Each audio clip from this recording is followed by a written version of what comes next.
next speaker we have today is Roger Brooks from HVG. Roger's the Architectural Specification Manager for HVG Facades in New South Wales, specialising in alucobond, monoclad, zinc-tel, aluminium cladding ranges. He's got 15 years experience in the architectural specification sector, working closely with architects, developers and builders. Key construction sectors include architectural glazing and cladding, and historically worked in New South Wales, Victoria and the Queensland markets. So I'd like you to welcome Roger. Thanks.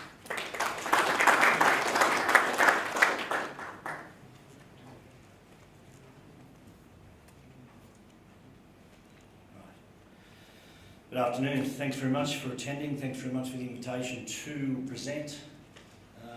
So HVG, for those who are unaware, is Halifax Vogel Group, and I'm the Architectural Specification Manager for New South Wales. So obviously a key liaison with architects, engineers, surveyors, consultants, governments and councils. A lot of recent interaction with councils. Very, very keen for feedback on the whole cladding compliance nightmare in relation to identifying ACP clad buildings and then determining A, if they need to be reclad, and B, what do we put up next. So HVG, 100% privately owned Australian company, more than 200 staff, offices and warehouse nationally. We're headquartered at Torella, next door to Arncliffe, if you don't know where that is, right near the airport. Incorporating the alucobond brand. Everyone will be familiar with the alucobond brand. Some of you, or most of you, may not be aware of the brand new additions to the HVG Facades portfolio, being the Mondoclad and the Zintel. Mondoclad is quite simply a 3mm thick aluminium solid panel, because I can talk compliance of alucobond until I'm blue in the face, but at the end of the day, we're meeting more and more resistance, obviously, in this current climate of fire compliance issues. So with the solid, obviously, being able to jump less hurdles, so to speak. Swiss Pearl is our FC, our painted FC product. That's going gangbusters at the moment, of course, because with the Mondoclad and the Swiss Pearl, by default, naturally, you've got a 100% categorical non-combustible product. So the Swiss Pearl being more expensive than the other brands in that portfolio, however, the demand is obviously changing based on perceptions and guidelines that are happening in the industry at the moment with the ACPs. Zintel is the brand new interlocking weatherboard, if you like, type system that we're just introducing to the market at the moment. Again, fully non-combustible. We're also, we've recently acquired SideRise as a partner. SideRise have a full portfolio of insulation products, cavity protection, all that sort of stuff that's going to enable us to keep or perhaps introduce new schemes into the future as to being able to provide non-combustible elements for ACPs moving forward. Trespa, high pressure laminate, mainly with timber finishes, and the Torella is pretty much a terracotta product based out of France. So, and we've recently only just moved into a brand new portfolio. They've combined, the alucobond used to be an individual division, its own division within HVG, and now they've moved that into the HVG Facades division. So we've incorporated all the products. So we now have a full portfolio of premium facade products.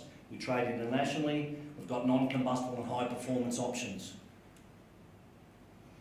despite what you may or may not hear in the industry. I see different body language everywhere I go, particularly at councils and within architectural practices, based on level of knowledge. And full local and technical sales supports available in each state. I should say before I go on to that, and given the attendees and the level of knowledge that would be within this room, there's going to be a lot of nodding of heads and a lot of yes, I know all of that. This presentation is primarily designed for architects. So what I'm going to do today is go ahead and produce it slide by slide, but I'm also keen for as much interaction as I can get, whether it be in the room or networking afterwards to, because, you know, we're industry experts to a degree, but we're not qualified engineers or consultants. So we're keen to work alongside as many of you as possible moving forward to help identify potential issues along the way in relation to adhering to any of the regulatory requirements. You know, we're here to help you guys. Hopefully you guys are here to help us. So 2010 going into 2011, Aluka Bond were involved in an industry proposal for change, and at the time what that included was a suggestion to remove the deemed to satisfy compliance pathway and to include large-scale facade testing. So obviously back then we didn't have a large-scale facade testing, we still don't have one, still don't have an Australian one. As we all know, we've adopted the British one. So back then it was put forward to Standards Australia to make those changes. Early 2012, the FP018 committee within Standards Australia was formed, and subsequently they declined those options. I don't have all the facts behind why, but they decided that they didn't need to remove the deemed to satisfy compliance pathway, and they didn't need to introduce a large-scale facade test, and we all know what's happened since 2012, including the La Crosse fire, as previously mentioned by Mark, with a non-fire rated panel on the outside, a Chinese product called Aluka Best. Thank you, Aluka Best. Appreciate that association. 100% polyethylene core, non-fire rated panel, major defects with the installation. 22, 23 stories that building, put up Aluka Best panels without any structural fix, all double-sided tape, strong tape. Is it a non-combustible tape? Glaring errors where the one panel would meet another. In many instances on that building still today, obviously. Many panels are not, well, they're certainly not structurally fixed to the building. In many cases, the panels, one panel would come along and meet another, and there's little to no barrier to the cavity in between the sheets. So the fire quickly escalates through a 100% polyethylene core panel straight into a cavity full of combustible PUR foam.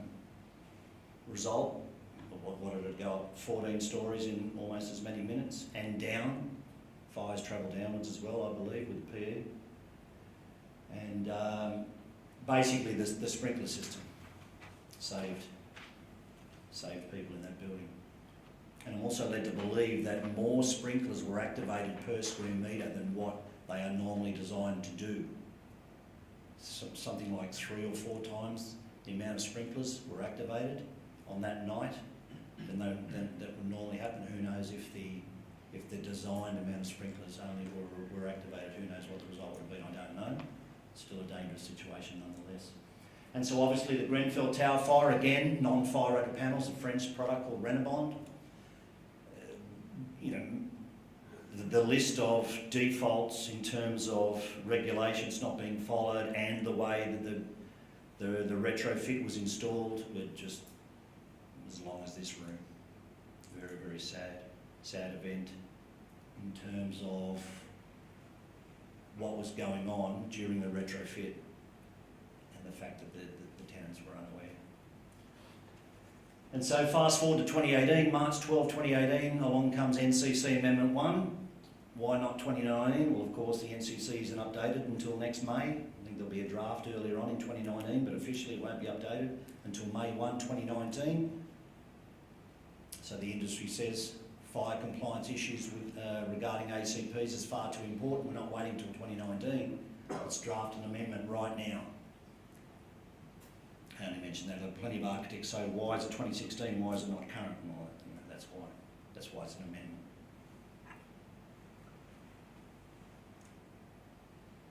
Okay, so we obviously all know, or should know, that the NCC is now moving towards performance-based codes.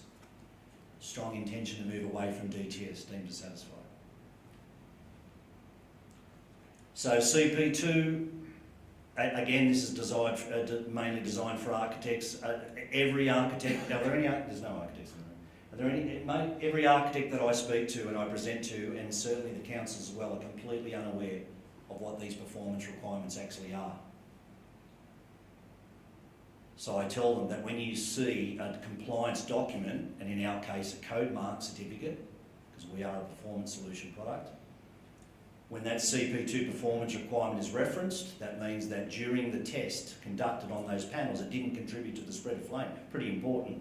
And as I'll say to the architects, it solely associates itself with performance against the spread of flame within a building and to an adjoining building if there is one. I.e., if CP2 is referenced on that document, it's got to be as safe as it possibly can be for an ACP. I stop short of saying very fully safe. Yes. So we don't have this test done to yourselves to test that your facade will spread flame. You're relying on that. You don't have your own tests for that. Yeah, we do. You have your own. Yeah. Possibly jumping a little forward, but Alucobond Plus, which is currently the Alucobond product that's available in Australia, was tested in the large-scale facade test, or to the large-scale facade test, before the London fire. Well before it. We didn't have a crystal ball knowing the fire was coming up. And because we're not DTS, we have no alternative, and that's why we wanted to test the whole wall system. So yes, but it's not an Australian test, it's a British test to an Australian standard, to meet the criteria of an Australian standard. So here we go, and this begins to explain it. So right now, certainly up until at least up until the update of the NCC on May 1 next year, there are the current pathways of compliance. The AS5.13, well, that's the new standard that was officially adopted in the March 2018 amendment. It was actually written about 2016. They didn't officially adopt it till 2018. I wonder why. But on March 12, 2018, the NCC officially adopted AS5.13, which in layman's terms is an assessment of the whole wall assembly. So let's stop mucking around and looking for the combustibility performance of a 4mm thick panel. What about the sarking and the insulation and the whole box and dice? Let's test the whole wall assembly. So they set up a wing wall, which is, there'll be a slide showing you, what is it, 10, 11 metres high, testing the whole wall system. So the deemed to satisfy, I'm prepared to say that that's the dangerous one. It's been identified as the dangerous one. And the AS1530.1, I'll tell you now that in case you're unaware, 99% of the architects that I speak to, and I speak to them every day, well, up until 4 or 5 months ago, this certainly was the case. It's starting to diminish, thankfully, now. But up until 4 or 5 months ago, pretty much every architect I spoke to was still under the impression that AS1530.1 is the only compliance method or compliance pathway you'd be trying to adhere to. And they actually believe that the aluminium composite panel products in Australia, irrespective of the brand, that are actually tested to AS1530.1, they're not. They're tested to a concession within AS1530.1. And it's not necessarily the architect's fault that they don't know this. And to a large degree, a lot of the competitors, a lot of the players, a lot of the suppliers in the industry have led that perception. So that's the small scale combustibility test, but they're not actually tested that way. Because in fact, irrespective of the brand, and this certainly includes the Alucobond products, if you placed your whole laminated panel as you would purchase and install it with the small amount of glue, it doesn't matter what brand it is, every one of them has a small amount of glue, irrespective of whether there's PE in the core or not, they all fail that small scale combustibility test. Yet the Australian market is full of products whose marketing says tested to AS1530.1, deemed to satisfy, deemed non-combustible. That's the concession within AS1530.1, which is the one above, that's dangerous. Other pathways of compliance, evidence of suitability, A2.2, the most popular one is code mark. You know, we're not silly, we know there's a lot of trepidation and a lot of uncertainty around code mark as a scheme in general for construction products, we get it. But we're not a deemed to satisfy product. Well, the composite panels aren't, the Montaclad is, and the Swiss Pearl is. But the composite panels, the Alucobond products are not. So by default, they have to be certified as a performance solution. What's the easiest way of doing that? By a code mark. At the end of the day, you just dot the I's, cross the T's, and code mark will lead you in the right direction. Ultimately, you will see the test results that you can validate that we've met the criteria in terms of where the NCC is heading with its new regulations. So the AS5.13, again, officially adopted March 12 this year. It's a full, that should read large scale facade. Technically, I'm not allowed to call it full scale because that means it's a full building, but you get the message. So it's a full wall system tested. So in order to address, not pass, address the AS5.13, which again is the whole wall system test, you've got to test to the BS 8414. So that's the British standard. The irony there is, you remember how I said we put forward a proposal for change late 2010 going into 2011, and it was knocked back by Standards Australia at the beginning of 2012. Well, part of their response says we don't need to introduce a European standard. Well, fast forward 6 years and you've had La Crosse, Dubai, Singapore, Grenfell Tower. All of a sudden, early 2018, it's okay to introduce a British standard. They're getting pushed in the corner. So, BS 8414 is the large-scale facade test, incorporating the whole wall system and certainly full panels. So we know via our testing and our results that the 70% or more mineral core products pass that test, except for the debris. So the reason why I say greater than 70 is, so generically, the Alucobond Plus is known generically as a 70-30 composition. So 70% being FR and 30% is, and we'll get into a slide later on about the Department of Fair Trading ban. The perception in the industry is that that remaining 30% is all PE, that's garbage. We'll get into that later. But, so generically it's a 70-30 composition. So we know by default that the 70% or greater FR passes that BSA 414, apart from the debris.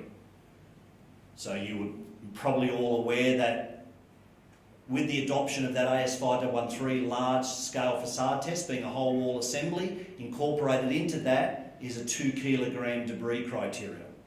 So in other words, when that test is completed after 30 or so minutes and it cools down, they're shoveling up the debris, which is largely the timber crib that they used to start the fire in the first place, and they shovel it up. And if they shovel up a whole piece of ACP that weighs any more than 2 kilos, technically you fail AS5.13. That's why I say address and not pass or comply. Right? There is no ACP on the market that right now is going to pass that debris criteria, which is one of a long list of reasons why we've introduced them on declare. But that's fact. So plenty of submissions have been forwarded to Standards Australia since the NCC amendment of March, and most of those submissions we're led to believe have centred around the debris criteria. Whilst being welcome, it's a little bit too stringent. So will they keep it and increase the mass requirement? I don't know. Will they remove? I don't think they'll remove it. But at the moment, if you don't know, I'm sure you do, but if you don't, at the moment it's written in there. So either way, a performance solution is required. In other words, you're going to need a fire engineered assessment moving forward either way. Our full test data, which is a 38-page document, is available. A watermarked copy is available. We don't hand that out to architects. It's a 38-page document full of IP, full of intellectual property. It'll be misinterpreted 1,000 different ways by an architect. We're obviously not going to hold it back from an engineer because we want the product to be specified. So we know that the 70% will pass. We also have the Alucobond A2. So you think about the plus being a 70-30 composition, the A2 is 90-10. The question I always have fired at me immediately from an architect is, why don't you have the A2 in Australia? The simple answer is that historically the BCA hasn't been able to discern the difference between the two, because technically they're both combustible to a degree. Every product in the market is. Nothing's 100% non-combustible. in terms of a composite. Can't be, because of the small amount of glue in there.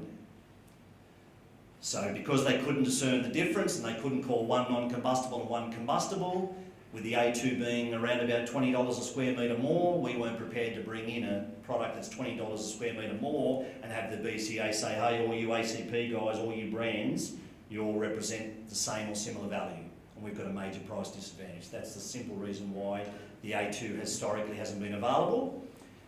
There is a small amount that's now in the country, and it has also been tested to BSA 414. So it's certainly available for specification. Who knows which way New South Wales legislation is going to go, if not national legislation. We were kind of prepared for a minimum mineral core composition to be elevated in the Department of Fair Trading ban of August. It didn't come, it went in a different direction, but the A2 is available as a 90-10. The way I present that to architects is, if you think that there's any element of risk with an Alucomon Plus being 70-30, and that might be where the risk is, well, the A2 is there. But if you already know that the Alucomon Plus, apart from the debris, satisfies all the criteria of the BS 8414, therefore has addressed the new standard, as per what's been adopted by the NCC, well then obviously the A2 is a no-brainer. Just a little bit more expensive. So there's a test, we've all seen it, we've all been to seminars, and so there's the timber crib at the bottom. So what they do, they don't set the facade alight, they set the timber crib alight, and it looks pretty much like a fireplace, and I'll set that alight, and then the fire takes hold of that, comes out of the opening, and then runs up the facade and runs for 30 plus minutes. That's an interesting visual there. That's the end of a 30-minute BSA 414 test with the Alucomon Plus. So obviously it's slightly combustible. You know, what can I say? As I say to architects, we all attend seminars, we all read findings about the Grenfell Tower. Certainly a lot of ongoing reform is required, but what we do along with some key members of the industry is that we just call for a little bit of calm as we work our way through all the procedures and all the regulations, because the proper reputable fire-rated panels / systems perform this way, just because a fire starts. Provided, of course, that you've got the right insulation behind it and you've introduced cavity protection. Because you now, by law, when addressing the criteria within AS 5213, you have to have cavity protection now. So as well as having your FRL met on your internal wall, you can't say that you've complied with the CP2 performance requirement in relation to spread of flame within your building if you don't have cavity protection, and you can have a masonry wall behind the panels vertically that's 1 kilometre thick. But what's stopping the spread of flame up and down the building? So you now need cavity protection. And councils are fascinated by that too, of course, because they're identifying all of these, they're doing the retrospective assessments on all of the buildings, they're identifying that, I mean, these days the aluminium composite panel installation on a building only needs to be about 6 years old. And whilst being fully compliant in 2012, it's now non-compliant to 5113. Still compliant to the deemed to satisfy, but we all know what goes on with the deemed to satisfy. So, they need to know. Because, as I said earlier on in my introduction, they're identifying, and once they do realise that the cladding's got to come down, they can't afford to put incorrect products back up. Because then when the NCC updates May 1 next year, the day after, that could very well be another non-compliant application, even though it's a new retro.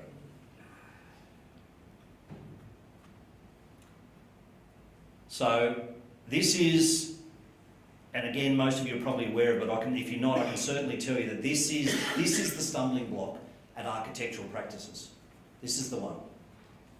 So you remember earlier on I said that most architects, and it's diminished somewhat in the last handful of months, but leading up until at least May this year, and still today there are some that think that the aluminium composite panel products in Australia are actually tested to AS 153.1. And there are many suppliers in the industry that allow that perception to continue because their marketing says tested to AS 153.1, deemed to satisfy, deemed non-combustible. They're not tested to AS 153.1. It is factual that, and including a Lucabond Plus, that when you drop your whole panel, as you purchase and install it, they all fail because of the small amount of glue.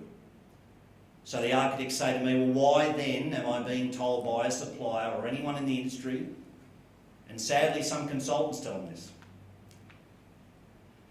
but the architects don't understand the questions to ask. So they will ask of the supplier, is your product non-combustible? The supplier says yes. No, it's deemed non-combustible. Has it been tested to 1530.1? Yes. No, it's been tested to C1.9E. So that's the deemed to satisfy concession within AS 153.1.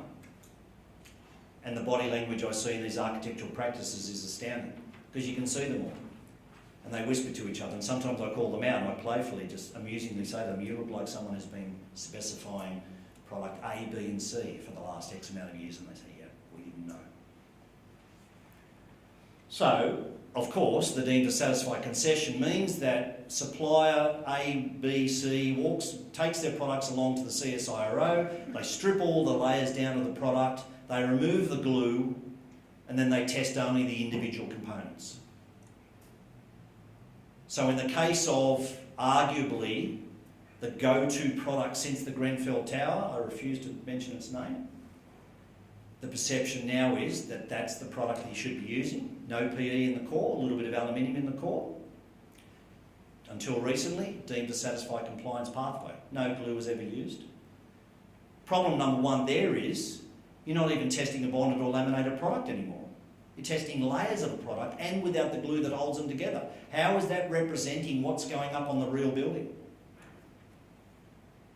It's not.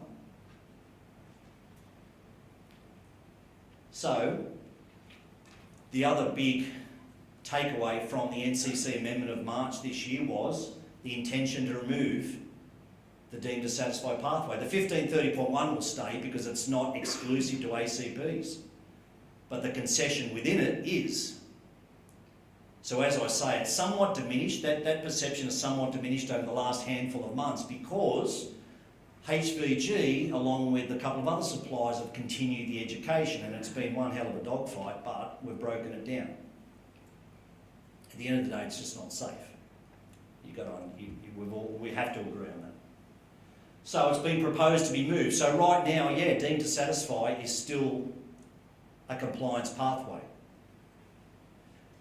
Strangely, there are people in the industry in Australia that are still lobbying against the removal, the intended removal of it. Why would you lobby against it? You know, if you were involved in the specification on an aged care facility and you had a deemed to satisfy aluminium composite panel on the outside and there was hundreds of square metres on it and your parents lived in the building, what would you do? It was on an education department, speaking to the New South Wales Department of Education next week after a long conversation previous week. If your kids were in one of those buildings and you knew that there was composite panels all over that building using this pathway, because most of them do use this pathway, what would you do?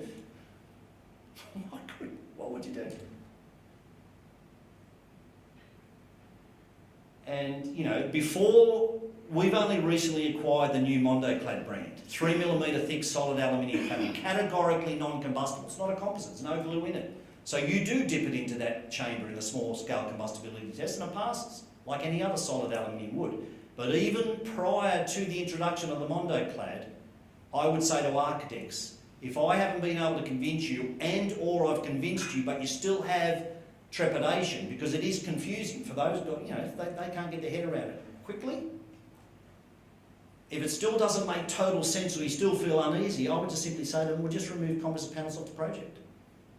Why would you continue with it? If you now have all of this evidence, and irrespective of whether it was going to be removed or not, if you understand that that's the way it's been tested, we can all shrug our shoulders and say, yeah, but it's a compliance, it's a relevant accredited compliance pathway within the NCC, so what? If it's unsafe, it's unsafe. That's my opinion. So I would just say to people, go Swiss Pearl, Mondoclad, competitors' product, whatever you do. Why would you put a product with that compliance pathway on a building? So obviously, I'll say if, I believe it's coming out, but if and when it is removed, it's obviously going to put all the products on the same level playing field. So all of a sudden, we'll all be working within the realm of a group of ACPs that have all performed in the BS 8414 large-scale facade test. They've all immediately addressed the AS 5113. Now we're talking about an engineered solution for all of them, not exposing the loophole within the NCC because the law says I can test it without the glue. Who knows what's going on at the test rigs behind the scenes with the installation of the test rigs, how much insulation and how much cavity protection behind there. If we had our way, and I'm talking about moving forward with competitors all getting on with their BS 8414 tests as well, if HVG had their way, and I'm astounded this doesn't happen anyway, if HVG had their way, all of the manufacturers' or suppliers' products would be represented at the same testing authority, installed exactly the same way, and there's a guy with a white lab coat and a clipboard just ticking it off, right, I set the light now. Why aren't they all tested the same way, reviewed the same way? They're not. So the key takeaway from that is that I would suggest you're not just requesting a certificate that says it's been tested to BS 8414. Because by law now, those products have got to be installed as per the data contained within the test report, and that's detailed with text in the paragraphs and also images. This is why there's a lot of contractors now that are suddenly finding a voice, and they're saying to the HVG commercial sales guys, so historically they would have site visits by our guys, and they'd say, go away, the builder's told me to put this up, what do you want me to do? I'm paid to put this up, I don't really care, I don't know enough about it. Now they're finding a voice and they're coming to our guys and saying, tell me more about these new regulations, because I hear that the fines are worth over $1 million. And I also have learned about this unsafe compliance pathway deemed to satisfy. I now know how that's written. I don't want an assessment done on a building after I've installed it. They rip 2, 3, 4 panels away and have a look at the cavity and realise that I've done it the same way I've historically installed your competitors' products. It's now non-compliant. Because the supplier isn't going to back the contractor up. They'll just shrug their shoulders and say, not my fault you didn't read the fine print. And I'll come after you guys too. So by law now, you've got to read it, and this is why we don't hold it back. If an engineer asks for our test report, we will provide a watermark copy. We do not provide it to architects because we don't trust them with it. We trust them with it, but there's just far too much risk of, misperception. Perceptions being created. So that's what you've got to do. So there it is, of course, we've all seen that. So I say to architects, well, think about that. Look at the diagram on the right, and you're dropping an aluminium composite panel sample, a whole laminated one, including the glue, and dropping it into that furnace, and you've got most of the suppliers in the industry having you believe that the product survives that when the glue interacts with that furnace, and it passes to be non-combustible. And these suppliers are leaving architectural practices, having presented there or had project-specific meetings. They're not leaving there saying, thanks very much for specifying the product. Now, before I leave, let me just walk you through how these products were tested. Again, they only get asked 2 questions. Is it non-combustible? And is it tested to 1530.1? And the answer is a quick yes to both, and they're out of there. The architect is unaware. It was designed over 50 years ago, and it was never intended for bonded or laminated products. Look at the products on the left there. Solid aluminium, brick, concrete, steel makes perfect sense. That's what's going to stand up to the furnace, not a product with glue in it. So again, that's why it's not exclusive to ACP. So they won't remove the 1530.1, they should be removing the concession, the C1.9E, which is the deemed to satisfy concession. It used to be called C1.12F. They changed it to C1.9E. Yeah, so again with the A2.2, again, I mentioned earlier on about trepidation and uncertainty about the code mark scheme generally across the construction industry. But at the end of the day, all I can say on behalf of the code mark scheme when it's applied to Lucamon Plus is it's a compliance document. It's a fire engineered assessment already. It's been peer reviewed. The test data has been peer reviewed. We can't publish and update that code mark certificate, which by the way happened in July 2017, after the large scale facade testing was done. We can't update and publish that code mark certificate if the test data doesn't say you've successfully applied your products to the BS 8414. And don't forget that was well before the London fire. So the irony there is, lo and behold, early 2018, the NCC says the new standard is AS 5213, and guess what? The criteria is BS 8414. I've had architects since March 12 this year say to me, all right, so the NCC's written a new amendment. What are Lucamon going to do now? And I said, we've done it. We've already met the criteria, apart from the bread. But that was earlier on in the year, and the perception across most of the industry, certainly from an architectural design point of view, was you've still got to comply with AS 1530.1. You've still got to do it, still got to do it, still got to do it. So again, getting back to the council debate, I would say to them, I'm not telling you what to do. I strongly suggest, though, that you act more diligently, you do enough homework, because the building owner does not want to pull down an ACP installation, irrespective of the brand, that was fully compliant at the time, now not up to code with 5113, and replace it with a DTS, deemed to satisfy ACP, and then what happens if and when the DTS is removed on May 1? What discussion are you having with the building owner and the council and the architect on May 2? He's up for the costs of recladding the whole building for the second time in 7 months. This is why the Swiss Pearl, or the FCs and solids in general, are starting to gain a lot more notoriety. Where it says certificate is issued subject to limitations, we just have to put that there by law, but I can tell you now that the Lucamon Plus code mark certificate, the limitations are quite simply, you've got to have cavity protection, and as long as you meet that 60-minute FRL and it's installed correctly, in terms of meeting the criteria with all the new regulations, that's all we can do. And it has done that. So it's going to get back to a project by project application. So if it heads down that path, which it looks like it's going to, and it should, there will be no longer will we have the process where the architect will want to specify a DTS product, they ring the supplier, within 60 seconds an email PDF appears in the inbox saying, here's your AS 1530.1 deemed non-combustible certificate. No further questions entered into by the architect. You guys may or may not sign it off. Yeah, perfect, AS 1530.1, that's all we're looking for. And on we go.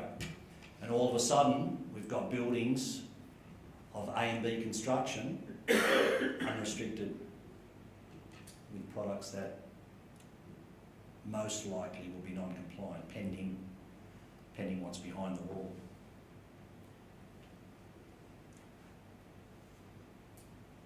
Why is that not moving now?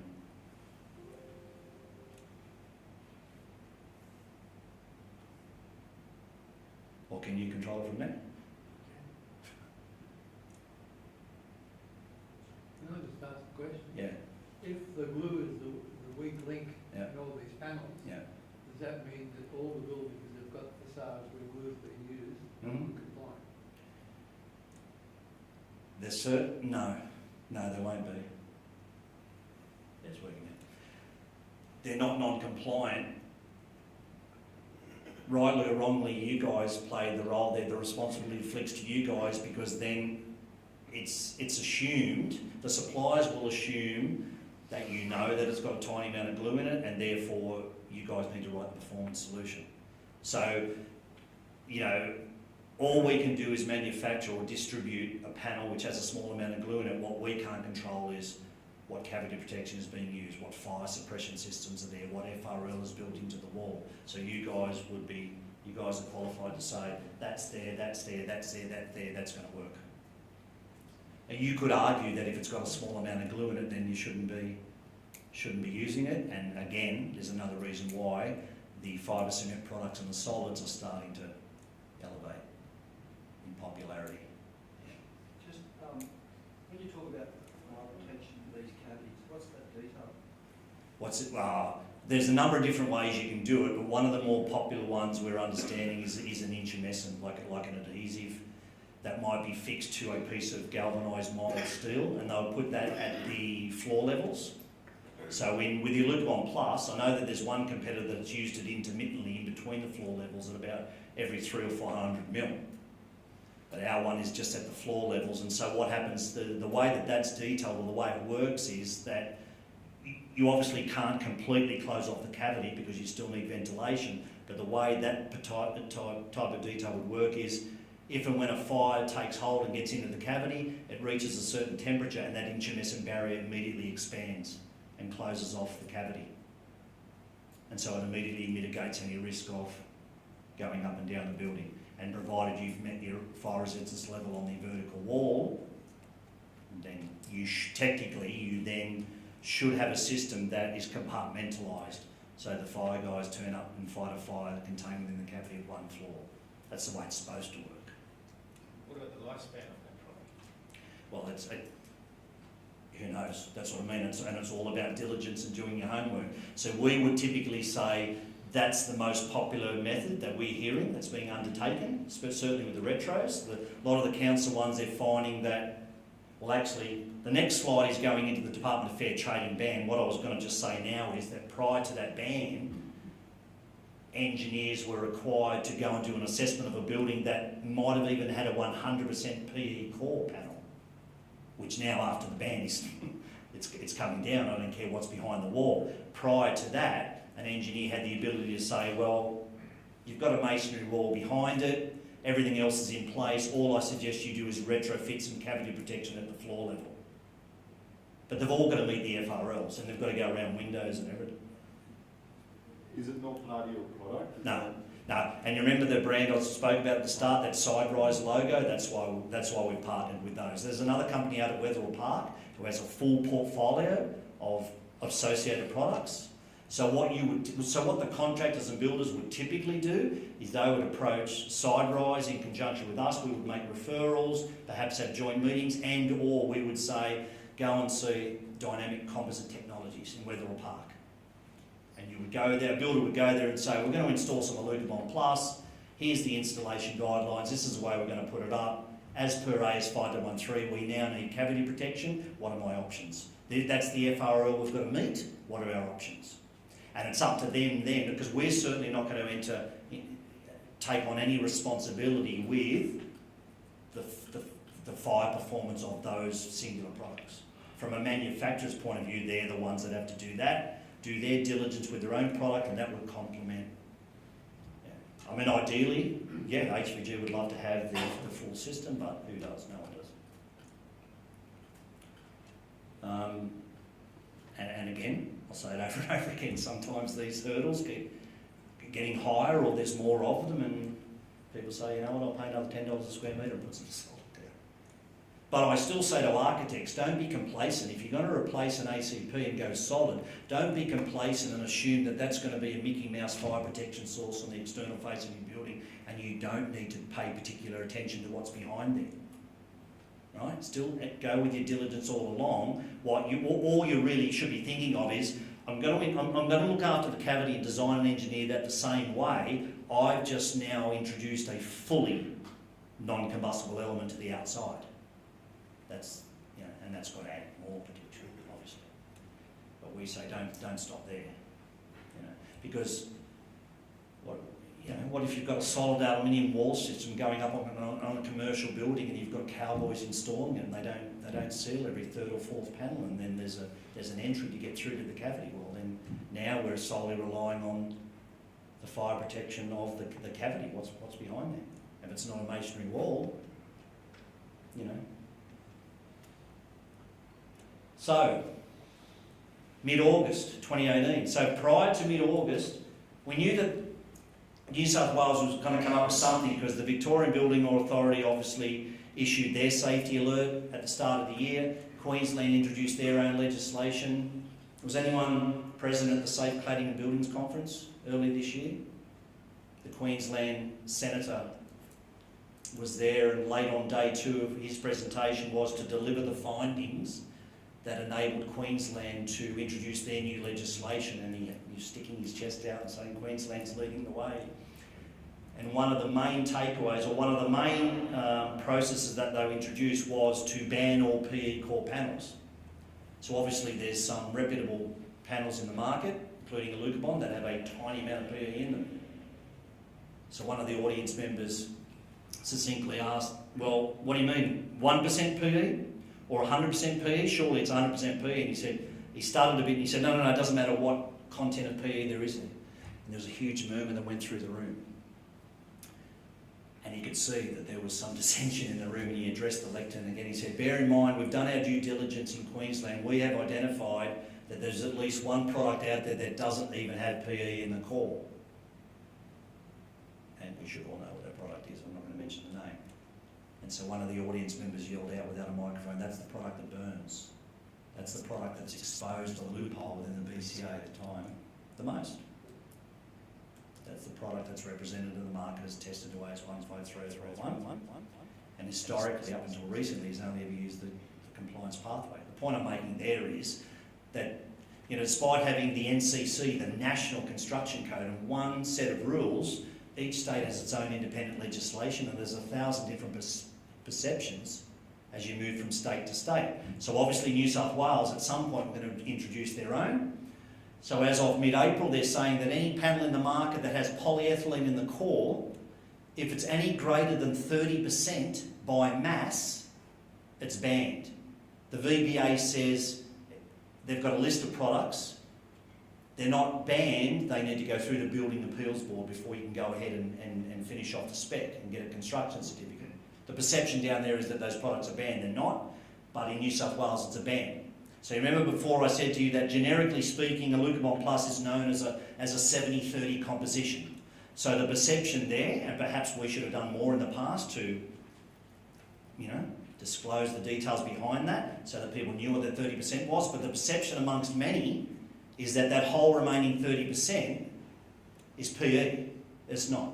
You've got minerals in there, you've got polymers in there, glue, PE. So the problem that we have at the moment is that despite the way that the ban is written, and remember it's by mass and not by content, the local laboratories are telling HVG and another supplier that they can't reverse engineer it, they can't break it down, they can't X-ray, because of course our products are manufactured in Germany, we import them as a whole laminated panel and we wholesale that to the market. So what they're saying is we can't run that through a machine and have that machine say mineral is this, polymer is this, PE by mass is this. So we had a real problem. And it's fitting that we're in this area now because this whole new Metro Northwest project, you're aware of all this new transit corridor that's running through this area here. Every single train station has Alucobond Plus panels on it.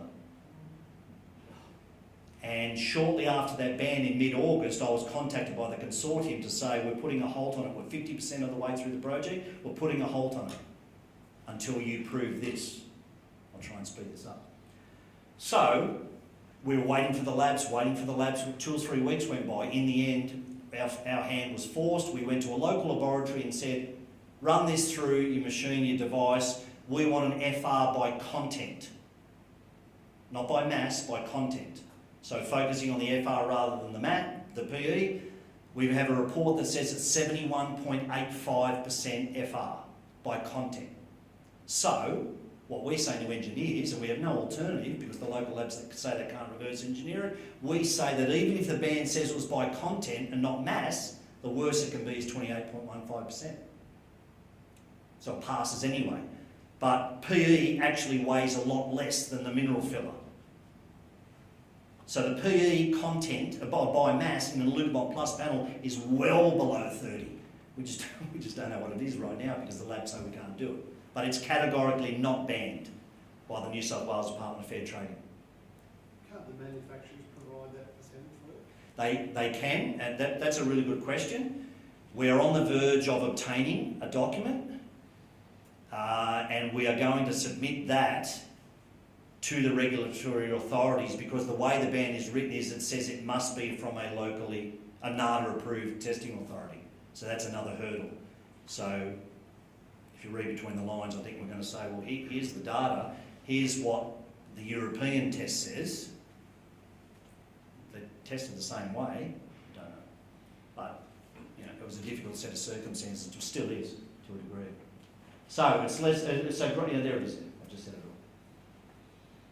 So summary, NCC is moving to performance-based codes. We strongly believe that the deemed to satisfy is going to be removed, but by law we have to say that there is only an intention to remove it. Why would you keep it? Who knows what's going to happen?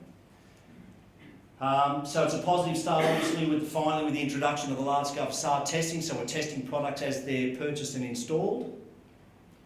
But the important thing to remember is, even if it wasn't a dangerous pathway, the DTS, there's multiple levels of compliance. Look on the ABCB website.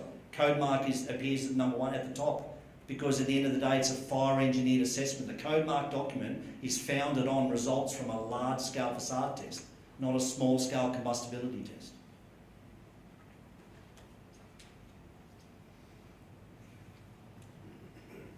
I've probably taken too long, I apologise for that. But are there any further questions? Just, I was reading about one in property in England says that there's a chimney created behind the facade they put on. So you've got the cavity in the main building. Yeah. It can meet all the fire rating on the new building. It's not so much the product, it's the chimney you create between the existing masonry building, which can fully comply to fire rating. Yeah. That's the issue there, isn't it? Yeah, absolutely, and that's why they've rightly gone to a large-scale facade test, which in effect becomes a test of the whole wall system. And that's the point we try to make as well. Even though technically you've got a combustible panel to a slight degree because of the small amount of glue, we can't be focused on having a knee-jerk reaction and pretending that the 4mm thick aluminium composite panel is the main fire protection source. Irrespective of whatever brand it is and whatever it is, if it burns long enough, it's getting into the cavity, right? That's when the serious stuff happens. And that's when we've got to control the spread of flame, not get inside to the occupants and control it from going up and down the building so that people can get out safely and the fireys can get in. Yeah. I've dealt with a Lucabond through water leaks. Right. And what I've discovered over the past couple of years, the sealing rubber between the panels shrinks away as though it's not, if I said UV resistant. Yeah. It allows, you can see daylight from the inside of the panels through the panels. Right. The buildings I'm dealing with would be the 10 to 15-year-old age, which when you talk about fire radius, it's got a gap if the rubbers are shrinking away. Sure. Yeah. Are you aware of that problem? Because I Of really course. need to talk to you. Yeah, we can talk outside. We're certainly aware. I don't want to hold the rest of the seminar up, but we can certainly talk about that outside. But we're certainly aware of it because they have different expansion contraction rates to the aluminium. So the aluminium, the composite panels are doing that. They're expanding at a different rate, similarly to steel and aluminium, and it causes an issue. That somewhat ties in with where the warranty period is as well. We will always tell builders and contractors and warn them against and suggest that they reserve. What's the warranty period? 10. The service life of the actual panel in terms of its performance with colour retention and all that sort of stuff is quite seriously, it's 50, 60, 70 years. But we can't have it at 50, 60, 70 years because we know that the sealants don't last 50, 60, 70 years and who knows who's installing it. So, sorry I didn't leave enough time for questions. There were a few during the presentation, which was great, but I'll be outside afterwards and I'm going to stick around because I'm keen to hear some of the information in the other presentations. Thanks, Roger. Fantastic presentation. Learned so much out of that. I mean, who's getting phone calls now? I've got a building, can you come and certify my cladding? Who's getting calls like that? Got to be. I am. And naively, I've said, oh, we can't do anything now, wait till we do the conference and we'll see what happens later. But naively, I'm thinking, okay, can't be that hard, take the panel off, get it tested, bring it back, give them a certificate from the lab, and we're all done. But obviously we're not. So, very informative. Yeah.